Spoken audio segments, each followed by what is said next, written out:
तो hello guys, हम आपको बताने वाले हैं यूट्यूब पर वीडियो डाल के किस तरह आप 1 मिलियन 2 मिलियन व्यू ले आ सकते हैं। तो अब चलिए, अब वीडियो डालने से पहले आप बहुत बड़ा गलती करते हैं।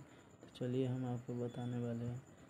आपको क्या करना है, यूट्यूब को ओपन कर देना है। यूट्यूब को ओपन करने के बाद आपको क्या करना है, चले आना है प्लस वाले आइकन पे।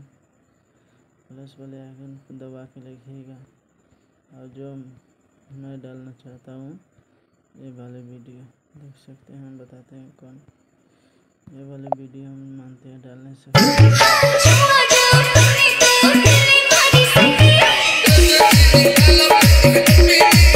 इस पर क्लिक कर देते हैं। क्लिक करने के बाद इस पर क्लिक कर देते हैं। तो आपको क्या करना है, इस पर आ जाना है। इस पर आप जो गाना का सॉन्ग है उसके ऐसे लिख देना है। तो चलिए हम बताते हैं किस तरह क्या करना चाहते हैं। तो आप इस पर क्लिक कर दीजिए और इन्हें कर फिर इस पर क्लिक करके और लिख देंगे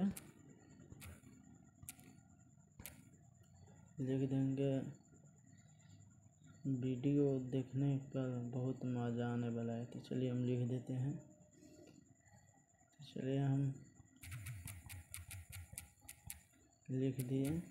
तो लिख के क्या करेंगे, चलिए हम आपको बताते हैं। स्टेप बाय स्टेप हम आपको बताने वाले हैं।